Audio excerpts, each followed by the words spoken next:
You're offering them a chance to do something that gives them a feeling of belonging.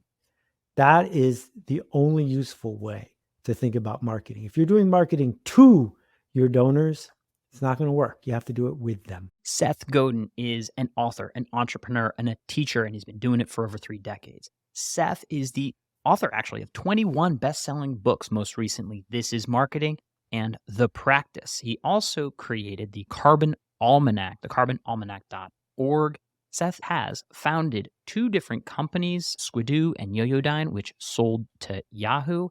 And his blog, Seth.blog, has basically been the most popular marketing blog in the world, over 7,500 different posts, and has reached millions of readers. Similarly, his TED Talks have reached millions of people. He's also the founder of the Alt MBA, an online leadership and management workshop that has trained over 5,000 students from over 90 countries. We were actually part of an early Alt MBA class and then was inspired to then go on to found Whole Whale. So I am very much in debt to Seth Godin. I've invited him today to talk about GoodBids.org. GoodBids.org is unlocking positive auctions for social impact, and we'll be getting into that today. Seth, you're back. You were a guest on our 100th episode, and now we just passed 400. You're back to make sure we're still here. 400. Congratulations. For those of you who weren't here for episode 100, I will state for the record, without fear of contradicting myself, that George is one of those people you meet and you know that you will engage with them again. A ace, a number 1 first round draft choice, the kind of person you want to hang out with. How are you, sir? I'm doing incredibly well. I gave you an intro. It, takes up quite a lot of tape. So I do want to come back to this fact that the Alt MBA definitely in its early phases, I was a part of it and was an initial domino that has gone on to help make sure that Whole Whale has grown to the company and size and impact that it has. So your work has ripples, and I am just one of them. And I deeply appreciate your contribution as a teacher, entrepreneur, and now a founder trying to shake things up in the nonprofit sector fundraising world. Yeah, I couldn't help myself, but sometimes an idea comes along and a team of people come along, and, I did it in memory of my parents. The people in the nonprofit world work so hard, and it's the only industry in the world where the more successful you are, the more time you have to spend doing the thing you like the least. There's too much to unpack there. Looking at what your path of creation has been, it is massive, but there's actually like this nonprofit thread, and you talk about your parents and the inspiration there, but Squidoo, I know, had a nonprofit angle to raise money for nonprofits, right? There's also the Carbon Almanac. I mean, that kind of speaks for itself. Let's not ruin the place where we live. And now with GoodBids, goodbids.org, and I loved it because you took this tactic of positive auctions. And I don't know, maybe you can explain a bit more about this tool. So what's the problem? The problem is that donors have their own challenges. Donors have their own story. Your cause is worthy. The thing you're working on is urgent, but the donors don't know what you know. So how do we go about engaging with people who haven't donated as much as they might to the cause that we're building? Well, one way to do it is to spend time with high net worth individuals and foundations. Take the time to have them see what we see and have them make the kind of donation that someone who actually sees the problem might make. Another way we could do it is have a gala in which we create a social tension where people feel like if they're not there, their friends will think less of them, where we get them sufficiently drunk that they take actions, then who knows whether they regret them or not. But the problem with the gala is it distracts our entire organization for 6 months. It's high stakes and it's very expensive. I don't know. What about a charity auction?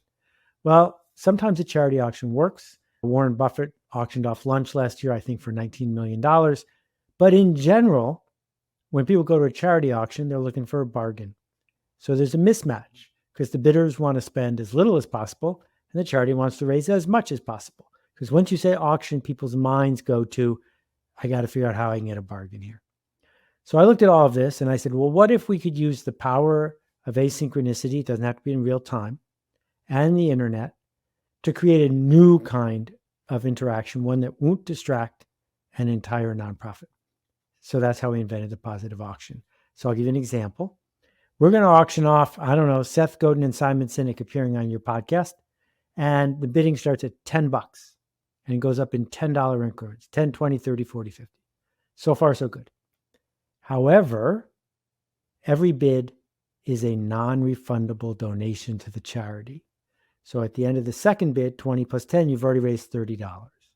So the auction I just described, the winner paid about $700, which means that the charity, thecurve.org, raised more than $24,000. So there's this weird gap between what the winner paid, $700, what the charity got, $24,000, and it's in that gap that value is created. So GoodBids.org is a for-profit organization. It's a tool, and we charge the charities a fee if they raise money, nothing if they don't. Here's this software we built. You can go find a cool prize and run auctions. Your donors will come at the beginning because they like you, but over time, other people will come donating because it's fascinating, because they want to win something. Oh, and by the way, because they care about the cause. It's a wonderful game dynamic to apply to social impact here. And it's something that I don't see enough as somebody who cares deeply about technology and impact. And if I could pull back like 30,000 feet here, the nonprofit industry is seeing a general reduction in total U.S. giving by whatever measure you want to look at. Number not going up. Number is going down. We can point at many things. I'm curious what Seth Godin points at as to why U.S. donations are declining. I'm not surprised at this at all. You know, the thing is, I don't know if you have a dog, but the price of dog food has gone up by a factor of 15 since I had my first dog. Not because dog food costs more to make, but because the kind of dog food that's being made is more and more expensive. So the total sales of the dog food industry have gone through the roof. And as that has happened, the happiness of dogs has not changed one bit. Because dog food, expensive dog food, is not for dogs, it's for the people who buy it, for how it makes them feel. And the challenge that nonprofits have, two parts. One is, when you raise more money, are you giving people more satisfaction? Because people only donate to a nonprofit if the donation is worth more than it costs them, if it's a bargain.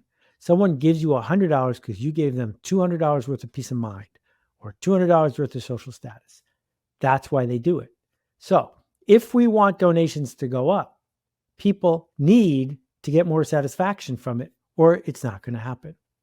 The second thing is the people in the nonprofit space who are so urgently focused on making a difference do nonprofit fundraising because they have to.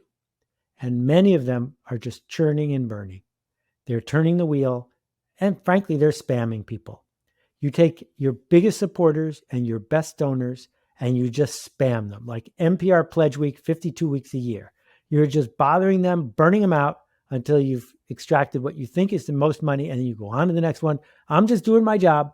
I'm in a hurry. I got numbers to make. Who do I hassle? Well, the combination of the two, no new satisfaction, plus I'm going to spam you. What a surprise. People aren't responding by giving more money. I mean, simply stated, and when you dig into it, I think there's a lot of nuance when we're talking about that donor burnout. And I like and have always liked the way that you reframe this idea that nonprofits don't sell anything, right? I don't sell anything at a nonprofit. It's just me doing great things. And that's simply not true. And I think you provide that lens that really shaped how I look at that. Can you unpack, though, why you think nonprofits actually do sell something?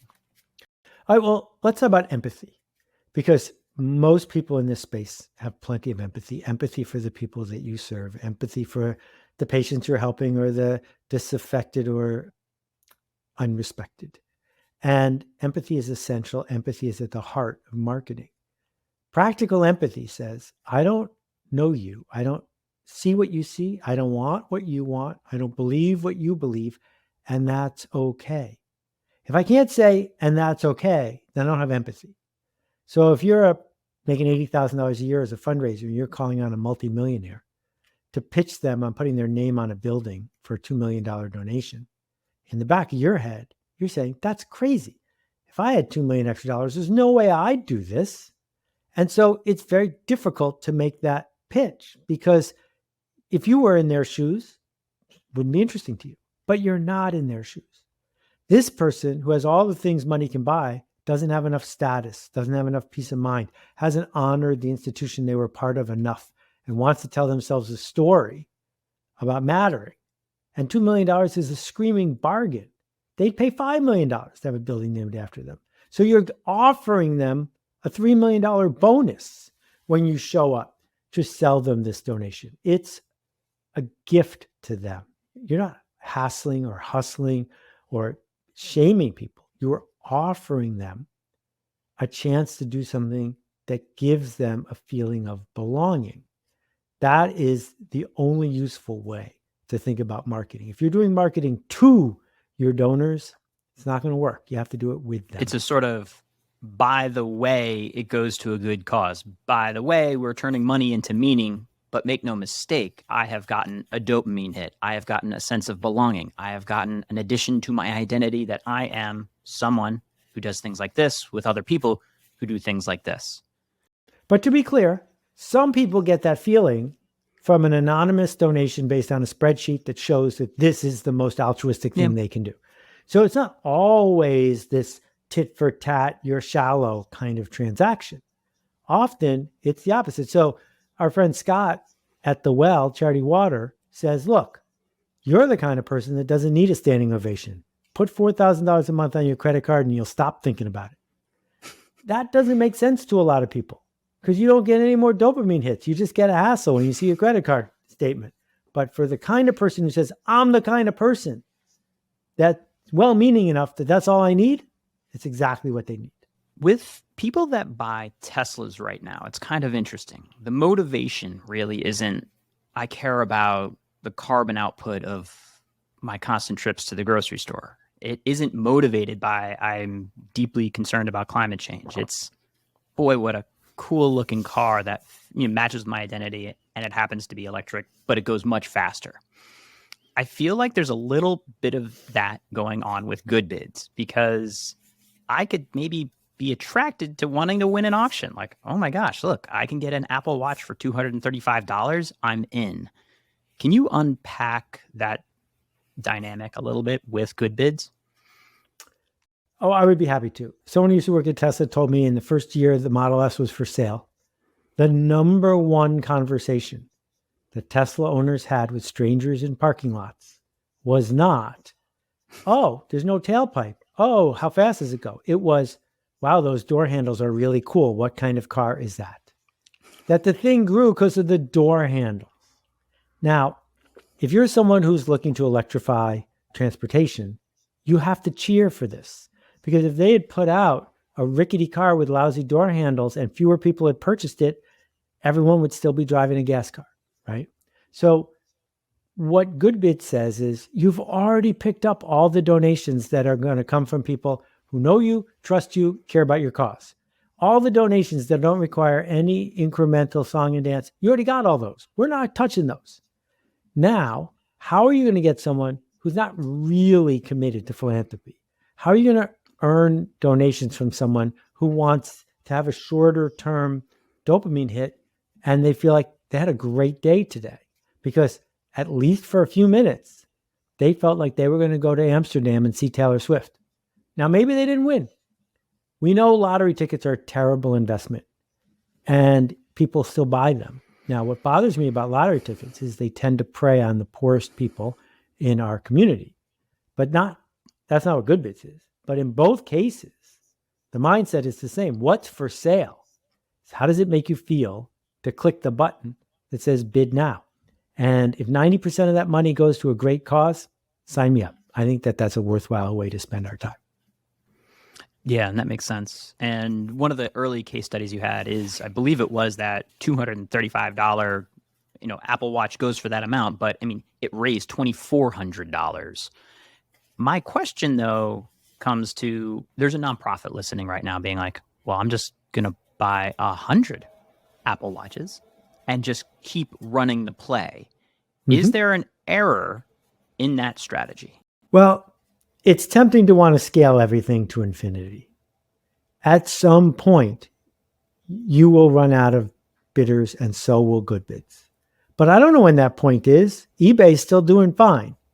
And what we knew, we raised $74,000 in our 2-week test launch. Right now, there's no active auctions going on as we regroup and get ready for a bigger launch. $74,000, and the only real promotion was my blog.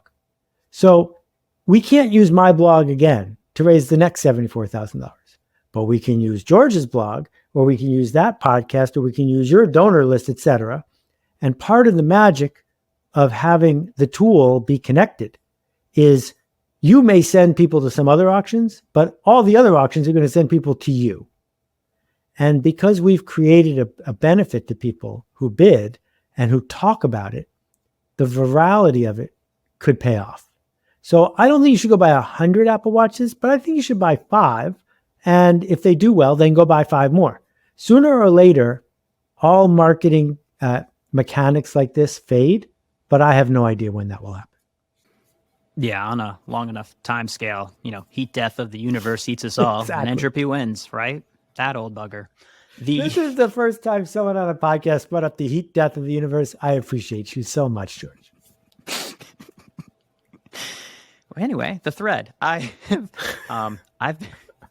been a part of positive auctions for charities, and of course, the gambler I am, I'm up there trying to time it toward the end. I'm always trying to find the angle for good. And at the end of that, though, somebody won, but it was one and done. Your point about the audience and audience fatigue is real. After we all listened to this game in this room for an art auction, it was very clear if they did it again, I was not going to raise my hand first in the positive auction. I wasn't going to bid $15 when I knew there were going to be at least 20, 30 bids to come. How are you addressing this cold start problem in bidding? There's nothing more fun than talking to another game designer. We spent a year to put this together. I believe it is pioneering breakthrough economics work. I'm not up for the Nobel Prize, but if I win it, I will not turn it down. Here's what we did. 2 things. First of all, the early bidders are almost certainly going to be people who just want to support the charity. That if we can be clear to our core donors, look, you're going to give $100 to us anyway. Do it this way, and it will jumpstart the auction. There are some people who will do that. The second thing we did is if you're one of the first 3 bidders, you get a free bid of any amount that you can use in any auction, even for $1,000. So actually, the first 3 bids go really fast because it's worth so much to get a free bid. And then we say to everybody, if you tell someone about any of our auctions and they bid any amount, even $10 on one, you get another free bid. So now every time someone turns one of these auctions viral, they get to carry around a gift certificate that they can use later in the game. Now you can say, well, this costs the charity money. It doesn't. It simply inflates the bidding. So the person who outbids you paid $10 more than they would have if you hadn't had a free bid. Now, in our test, 2 of the auctions were won by people who had free bids. I was thrilled by this because what happened? They got rewarded for doing something that seemed irrational. And that is what we need more of. So again, by making it a game, it's no longer, would you like to give money to our charity so that you'll have less money for treats for you and we'll spam you forever? To, would you like to give money to our charity because it's fun, and you might win a prize? That feels to me like a compelling pitch to get a non-involved donor more involved. I love the game dynamic there. And of course, you're watching it and you're being considerate about not just, you mentioned at present, you don't have any active bids. You're analyzing, you're paying attention. Somebody like me is trying to game it right now. And I'm going to send you an email. I think I figured out a way to game it. I can't wait. Many thousands of people have tried to game it. People smarter than me, and no one has succeeded. But you can tell us right here. Tell us on the radio. Well, how you want to game this thing, George? I think there's an arbitrage opportunity for bids, say, under $50 if I'm my own referral. So I'm going to get a free bid. So I'm essentially saying, great, at 30, 40, 50. Great. Doesn't hurt us. On the upfront. As long as that bid is there. If you keep making new accounts so that you can, because you can't get one for your own bid, right? You'd have to have multiple accounts and keep doing it. If you decided to game us that way, Yeah. who would lose exactly? I mean, essentially doing that, the question is how many free bids there, but the next part of the game is waiting toward an inflection point. So if I know Apple Watches go plus or minus $200, then I start throwing my free bids at it, but then other people throw free bids. And the arbitrage on that was I paid $35 for a $200 value, but I did pay something for a chip and a chair. You did, but also because we have anti-sniping at the end of the auction, people who thought, for example, the inflection point on the Simon and Seth podcast thing was about $300. At $300, the bidding slowed down to once a cycle. But there were 7 people in that cycle. And so the bidding went on for another week, maybe more. And it ended up it used up everybody's free bids because no one knows what the actual value of these things is. Let's imagine that a lot of people decide to game it the way you're saying, and that all we sell is Apple Watches. It's still going to work because in order to get these free bids, you're still bidding.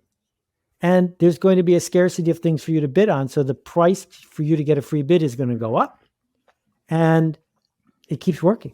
So let's just go back to the Tesla metaphor where someone really doesn't care about the environment. They're like, great handles. Look at the handles on this thing. Brilliant.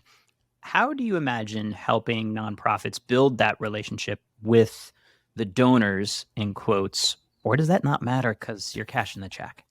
Well, it matters a lot. And I got a note half an hour ago from someone who was begging me to go do some work with Tesla. Well, I don't do any consulting, but even if I did do consulting, I don't work with people who throw tantrums.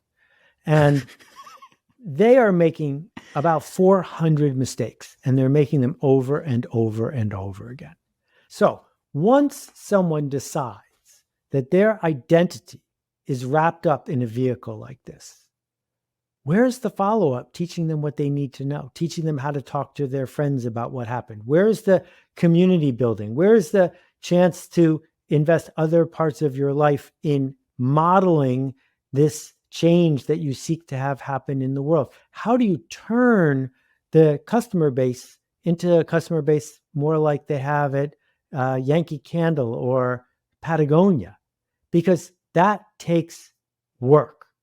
And the churn and burn mindset that many nonprofits have found themselves stuck in is what I've been working to change most of my career, right? Go read This Is Marketing. Go read Permission Marketing. That's what these books are about. So here's somebody who just bid hundreds of dollars on the Taylor Swift auction and they didn't win. What should the email they get from Charity Water say, right? What should the email they get after that say? Because if you're just going to put them in the hopper of someone's going to die if you don't send us $20, you're not going to get $20. But if you can put them in the hopper of, you can sell your birthday to Charity Water and people can give birthday gifts and your status, blah, blah, blah, and all these other things that match the mindset of someone who just bought a Taylor Swift chance, you now have a chance to engage people to have a journey they want to go on, as opposed to trying to change them into people to go on the journey you want to go on. And I wish, and I've said this in writing, I wish nonprofits didn't have to do this. I wish worthy nonprofits were simply paid from oil money or whatever it is, and you could get back to work. But we don't live in a world that's built that way. So if your cause is important enough for you to work on, it's important enough for you to figure out how to find empathy for people who aren't donating the way you want them to do. The quality of the auction item, and I know you're a massive Bob Dylan fan, so for you, it'd be like anything Bob Dylan adjacent. You're just there clicking. You're clicking all day. How can nonprofits, and what tips do you have for nonprofits to package, let's go beyond the Apple Watch, package valuable auction items that will attract a new audience or one that will be interested in bidding? This is a really good opportunity to talk about tension. If you want to make change happen, you must cause tension to occur. You can't shoot a rubber band across the room without pulling it backwards first. And many of the people who sign up to work in nonprofit work don't like tension. And that's why change isn't necessarily easy to sit with. So when they go out, just to pick this very trivial example, when they go out to find a prize, they want to find a prize that's not that hard to get and that everyone might like a little bit, right? A gift basket of kids' books from the local independent bookstore. There is no tension there. Anybody with $200 can go buy that at the local bookstore. It's not something that some people would drool about and other people would say, who cares? So for me, the most extraordinary prize in the auction was the Neil Armstrong owned Apollo 11 shoulder patch, identical to the one he wore on the moon. It makes me tear up. It was in my office until just recently. It was beautiful. And a whole bunch of people could not care about that one bit. But the people who did care, cared a lot. The second part of the tension is, how are we going to acquire an extraordinary prize like this? Because someone might say no. And when we go to someone who is a supporter of ours, and we say to that person, when I was at your house, I saw this priceless work of art. We'd like you to donate it to an auction. That's an audacious thing to ask. On the other hand, if that person, if you've created the correct conditions, says to you, what else can I do to help this cause? Because I can't get on a plane and go to Rwanda because I'm too busy being a hedge fund guy. What else can I do? And you start brainstorming with them and they say, you know what? I've got this painting. I've never liked it that much. I would love to donate it.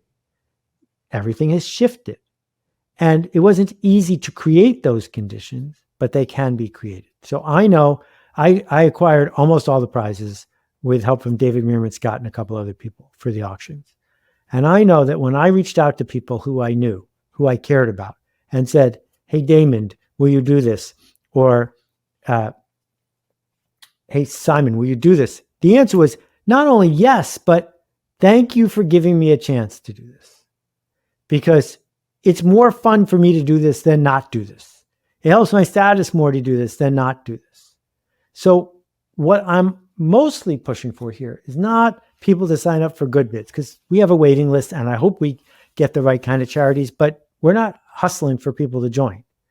It's to challenge nonprofits to do things that might not work. So a story I told a couple of weeks ago, you might have heard, but my mom was on the board of the Albright Knox, one of the most important art museums in America.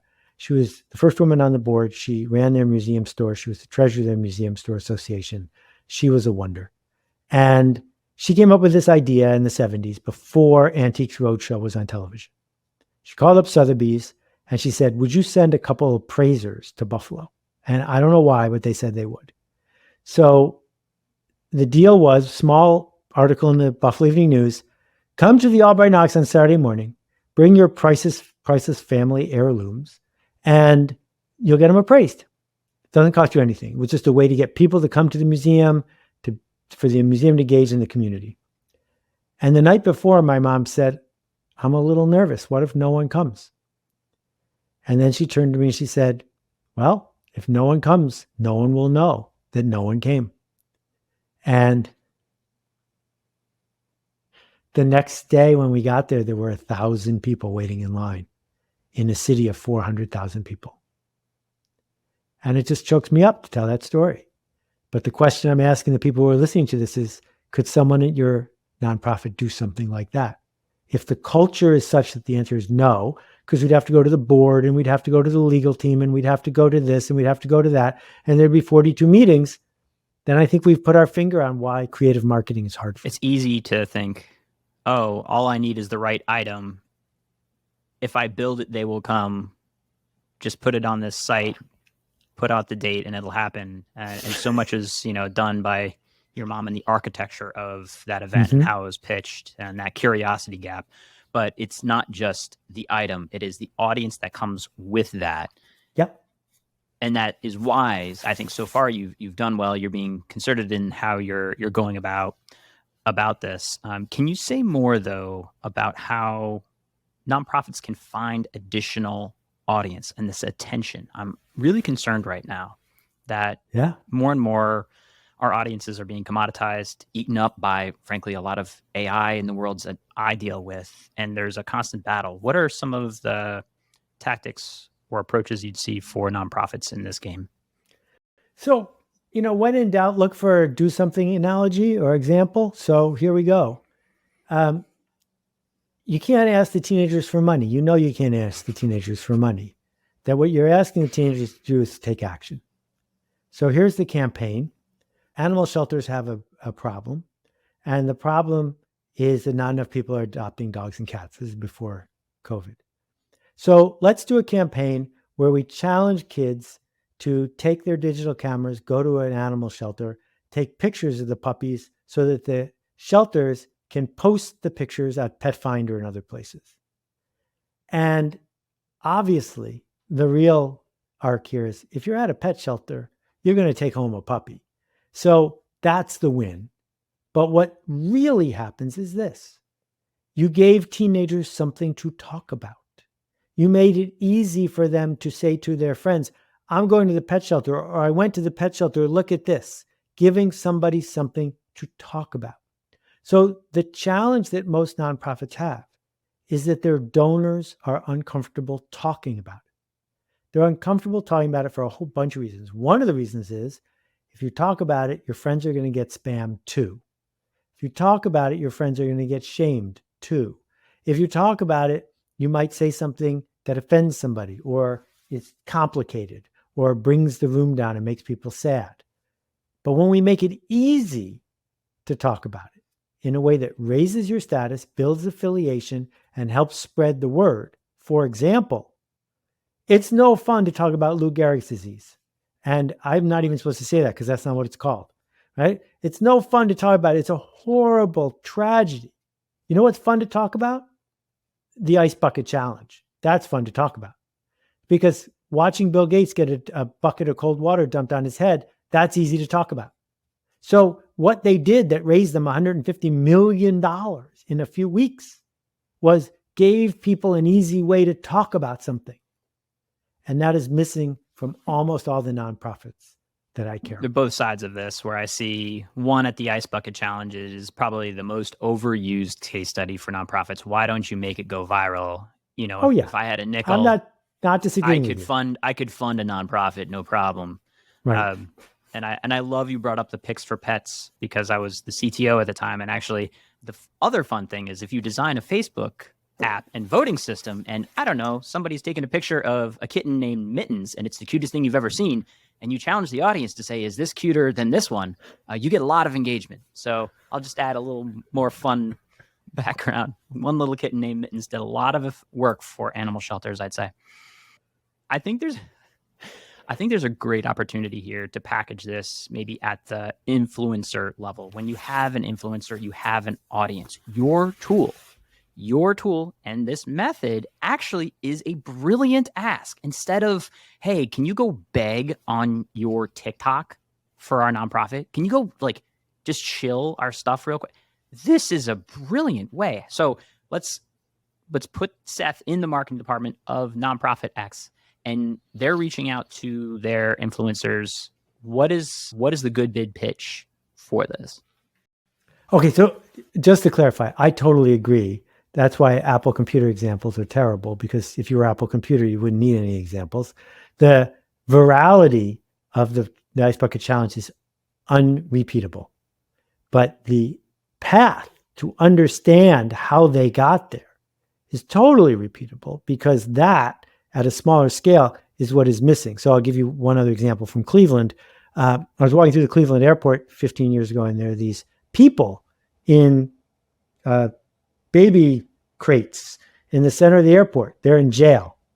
And the March of Dimes has found local business people and celebrities. They put them in the cage at the airport, and they have to call all their friends to make bail, or they have to spend the whole day in the airport. So the entire conversation was, I'm a cool enough person that the March of Dimes picked me, and I need you to pony up $100 because I know you do that if I was in real jail. I'm in March of Dimes jail. Will you give them money? I actually think that that's a little bit of a dead end, because it's not generative. It's reductive, and it doesn't help you go forward, but it's a different way of thinking about how are you even engaging with the community. So with that said, the influencers who are supporting you, some of them are supporting you because they grew up in really dire circumstances, and your cause works directly on those circumstances and it's personal. But that's not most of them. Most of them are supporting you because they're going to support someone. And they're going to support someone because they're a good person. And they're going to support someone because people like them are supposed to support something, that it raises their status in a way that our culture demands, which I'm in favor of. So if that person gets solace and status from engaging with you, I would reach out to them and say something like, can we make you the prize? I would reach out to them and say, will you brainstorm with us on what the prize should be? Now that person owns a bigger part of the success of this project. Now it's in their space. They don't have to worry about sounding foolish because they don't know anything about asthma. They know a lot about themselves.